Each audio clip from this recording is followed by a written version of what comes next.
Hey folks, welcome to the Rain channel. Today we're talking mortgages. What's going on in the mortgage world? Of course, Tiff Macklem gives us another sucker punch last week and up the rates again. So today I'm joined by Rain's trusted partner and the founder of Streetwise Mortgages, Dahlia Barsoum. Dahlia, thank you so much for joining me. Thank you, Patrick.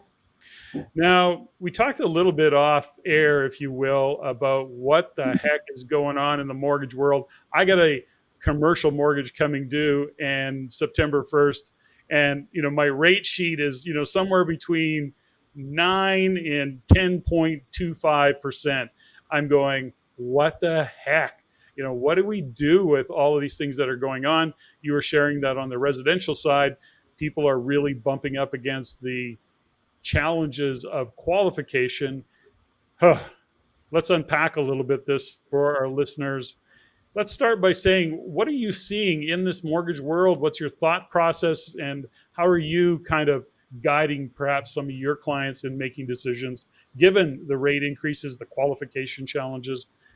Give me some insights into what you're seeing from your side of the desk. Here's what we're seeing. We're seeing pain right now on the residential side. Clients who are on adjustable rate mortgages have experienced higher payments as the Bank of Canada continued to raise interest, obviously.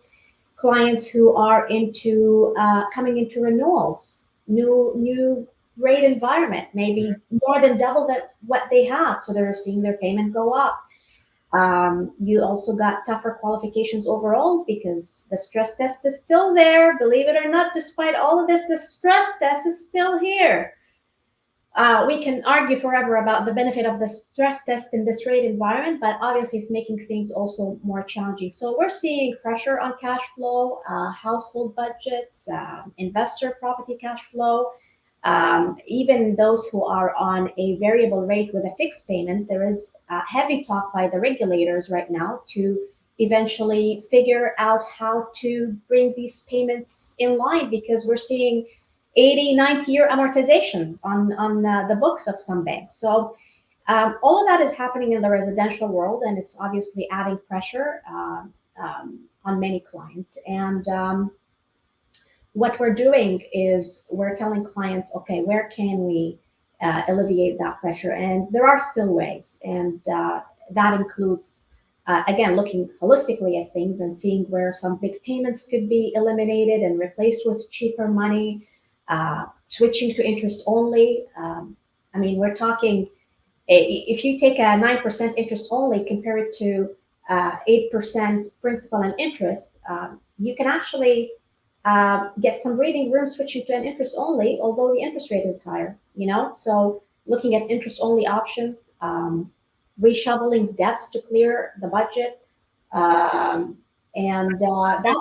the options that we're looking at right now and helping clients just figure out how we're going to write this because this is not going to last forever. It's just about figuring out how do we ride this cycle. So a lot of the conversations are taking place around that topic right now. Yeah, there's a lot to unpack there. And so I've got some thought processes around the conversation in terms of, when we consider that, first and foremost, we still believe strongly that real estate is an asset that investors have to own. We go through this right now, this pain, if you will, and discomfort of trying to figure out how to actually invest in real estate. And so where do I want to go? A couple things. First off, you talked about amortizations that are changing. The banks are also getting a lot of pressure put on them. Maybe give us a little bit of insights. OSFI is kind of reading the riot act of the banks by the sounds of it. They're not going to act quickly. They can't move that fast. But can you give us a little bit of background based on what OSFI is telling the banks and what it might mean to us? Then I want to get into where you're seeing investors' capital move to, but that's a different conversation. Let's start with OSFI. So with variable rate mortgages that are offered through some banks, the payments have been staying fixed, but beneath the surface, as interest rates go up, less and less of that payment is going towards paying down interest. So in many cases, the clients are just paying interest only on these mortgages. And to keep the payments fixed, the amortizations have been shifting. And this is why we've been seeing the 70-year and 80-year AM. So OSFI is saying we're concerned about these mortgages being on the bank's books, and we need to mitigate that risk. So they're coming at it in two ways. They're saying, okay, banks, if you have these mortgages on the books, we need to see you increase your capital reserves, put some capital on the side because we are concerned. That's one way. And in some other cases, they're asking the banks to consider making changes to these payments so they can bring the amortization back online, in line. When OSFI asked the banks to put capital reserves on, additional capital reserves on the side, Patrick, essentially it's telling the bank, put it here, you have less pool of money to lend out. So that means that that bank is tightening their, their money supply to the market in a way. So they haven't finalized yet which path they're going to take, but there's a lot of talk about this topic right now. Did they not do that already once in early 2023 or late 2022, where OSFI said, up your reserves 5% or 3% or 10%, whatever the number was? Did they not do that once earlier already, which was to say, you need to build your reserve and tighten up, or build your reserve, not tighten up, but build your reserve fund? Yes. Yeah. So this is the second time they're doing it. Yes. Yeah. Not a good sign. No, there is writing on the wall that they're trying to tighten the money supply. Yeah. Quantitative tightening after overreacting to the pandemic and flooding the market with cash. It's interesting that, 3 years ago, I remember having these conversations quite specifically talking about that. Well, I always saw it as a mistake, but that's a different conversation. So let's go ahead. When we look at what's happening in the real estate market, ultimately we know supplies is an issue, will continue to be an issue. Anybody who's relying on the government to fix the supply problem is delusional. It's not going to happen, which means that rental market is going to continue to be very, very strong, given immigration, given the fact that now we have even more refugees coming into this country. It really is. I mean, we can get into the whole argument of what it's causing in terms of infrastructure beyond housing, given healthcare, et cetera. But for this conversation, if we stay focused on the fact that we need rental housing, which means for investors, good opportunities. But you're seeing some of the investment community go to a multifamily or go in a multifamily direction. Is that the case, or give me a little bit of info or insights into what's happening there? So despite the tightening in the residential space, Patrick, we're still seeing investors buy properties and recognize the fact that, there is opportunities right now. It's not like everybody's sitting on the sidelines doing nothing. This is a time to buy, especially in markets that will continue to have strong demand. And we have a supply problem, like you said. So we're still seeing momentum on that side. And my philosophy is always, if we can make the numbers work with residential money, that is still your good source of money, because commercial money is more expensive overall. There are higher fees, longer process. It's more complicated. But what we're starting to see is some investors tapping into the commercial money world because there is an option with CMHC that is actually cheaper than residential right now. The rates are at around 4.5% to 5%. Yep. And you can get extended amortizations. Under the regular program, you're looking at up to a 40-year amortization. And under their new MLI Select program, you're looking at 50-year amortization. So I am definitely seeing more investors tap into that by buying 5 units or more, or by taking some residential properties and restructuring it as a commercial deal, so we can utilize that type of money right now. So when you do that, I want to go back in my memory banks around some of the ways to do that is actually taking, a number of properties and putting them under the umbrella of a commercial mortgage. Is that correct? Correct. Yes. Now, did we run into the problem in doing that, Dahlia, of when renewals happen and when, certain mortgages are coming due? Because that can get a little bit complex in that as well. Is that the case? Yeah, so with residential mortgages, you sign for the term. As long as you're making your payment, you never hear from anybody, Yeah. and you get your renewal in the mail, and you pick a term, and that process continues. And Yeah. commercial, you're right. The renewal is not the same, and there is something that happens on an annual basis. It's more of an annual review. Where Mhm. they look at the performance of the asset, and they want to make sure that the numbers still work for the loan, that the property can still support the loan. Mhm. So there is that annual review, and then at the time of renewal, it's not just about sometimes signing that document. The lender may come and say, "We just want to make sure, we want to see the financials," or "We want to change our loan structure because we're no longer comfortable in this asset class." Like that, there is more to have a conversation about in commercial renewals Yeah. versus residential renewals. Now, I know that you're such a strong proponent and do such a great job of supporting investors in terms of actually putting a plan together to actually look at the portfolio, break it down. Now, do you think now, given the interest rates, is there a case in terms of, is there a case for paying, let's say, a line of credit, and maybe you've got the cash and you're looking at getting another mortgage, and but you've got some cash? Does it sometimes help or make sense to actually, when you look at an ROI, if you've got a line of credit that you're now paying what, 7 or 8% on, 7 8%, maybe even more, paying that off, that changes debt service ratios, then going for a mortgage? Is that, would that all work into a planning kind of thought process, Dahlia? That's definitely something we look at, Patrick. In some clients' cases, it makes sense to pay down something to qualify for more. And in some other cases, it makes sense not to touch anything and to just, move on. So Yeah. part of our planning conversation is, where's the money going to come from? How are we going to make sure that you qualify? Where can you save? How can we improve cash flow given the current rate environment? All of that is part of the conversation that we typically have. Now, when you're having conversations and you're looking at mortgages, and I know that you are pretty much across the country, there was a time where banks were favoring certain cities and certain provinces. Now, are you seeing a propensity for, and everything gets, decisions are all made at head office in Toronto, from a banking point of view, but are you seeing a propensity for banks to favor a province? Like right now, we see a lot of money and hear about a lot of money moving into Alberta, for example. Uh, are banks more likely to finance in Alberta, for example, or over a British Columbia or an Ontario, where prices are very elevated and cash flows are very tough to get? Is there any truth or thought process behind that that kind of resonates?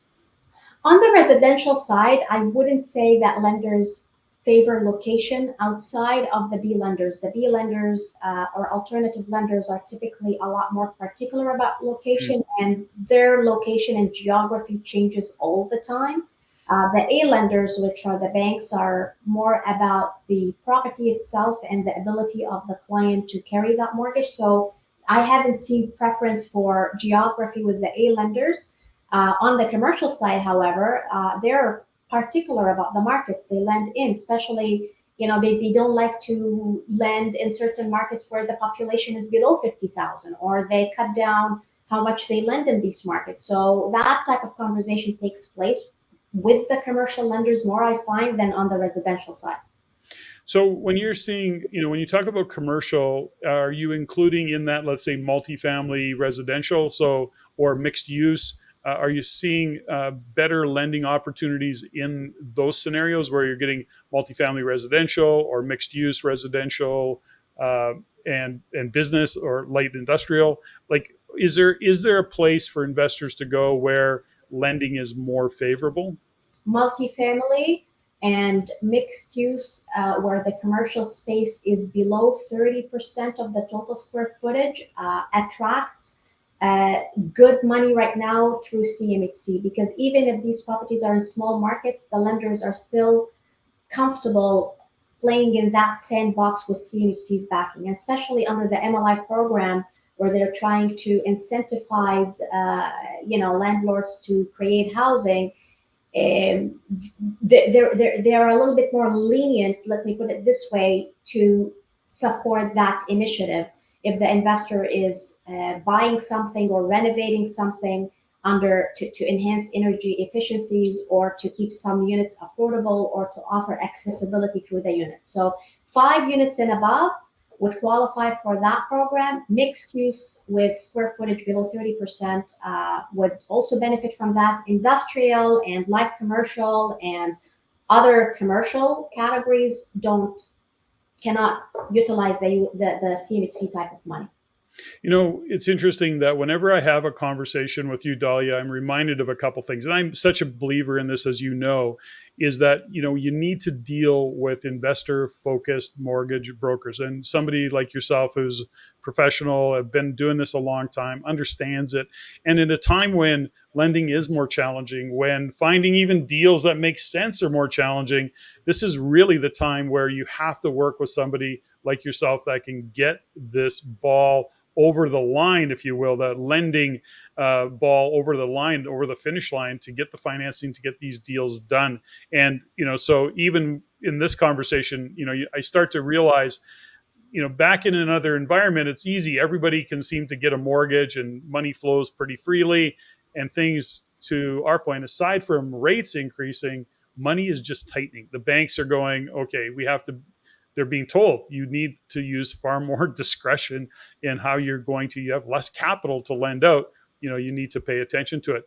So what would you want investors to know in this conversation? What would you add to what we've talked about here today, Dahlia, that you really want investors to understand and to know about what's going on in this environment? I want investors to know that this is temporary. It's not going to last forever. I've been in the industry and I've seen things swing this way and swing this way. So what we're seeing right now, as much as it's painful, is temporary. We I need think to, yes.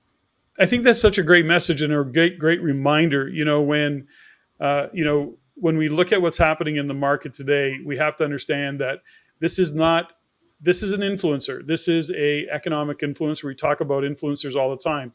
Politics and interest rates are influencers, and yes, they can be really uncomfortable. And we look at even the influencer called COVID back at that time when things were shut down.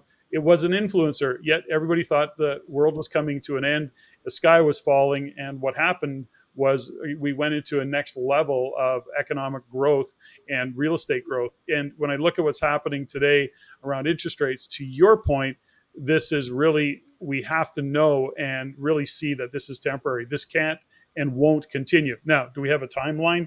No. We both agree that there is no point in trying to second guess the Bank of Canada or our federal government these days. And quite frankly, it's a global issue. This is a challenge that many countries all countries are facing, and we're part of that, kind of world that is unfolding in front of us. But we still see Canada as a strong country, in spite of what we might believe politically or what we see going on. But most importantly is we have a gap. There is a demand that needs to be filled on the rental side of it. Therein lies the opportunity for those who are willing to do the work and go through the process in the short term, and kind of go with the pendulum, as you say, it's over to one extreme. It doesn't mean you shut down. It just means you have to be more strategic. That's my thought process. I know it's a little bit long-winded, but anything you want to add to that? 100%. Mm-hmm. Well, listen, Dahlia, for those of you who are following along here, reach out to Dahlia. She is remarkable with her team and what they do. That's why she's a trusted partner of the Real Estate Investment Network. Encourage you to reach out. Don't fold your tent. Don't sit on the sidelines. Keep looking for those deals. Reach out, put a plan together with Dahlia and her team, and they will get you guided in a way that you'll have success. And Dahlia, as always, thanks for your wisdom and your experience and sharing your insights today. Patrick, thank you for the opportunity to be here. You've asked me, what else do I want to leave the audience with? And there are solutions. There are solutions despite the fact that things are tougher and you may think this is the sky's falling. There are solutions on the debt side. There are solutions on the income generating side, Mm-hmm. on the equity side. And you would not, sometimes we don't see all of the solutions. So sitting down and looking at things holistically and identifying pockets is the conversation that everybody could benefit from right now. And you can reach us at info@streetwisemortgages.com. My team and I are here to help you. We've seen a lot and we know how we can help. So there is no stupid question. Second opinion, you're feeling the pressure or you want to grow, reach out. We're here for you. Beautiful. Dahlia, thanks again. Thank you.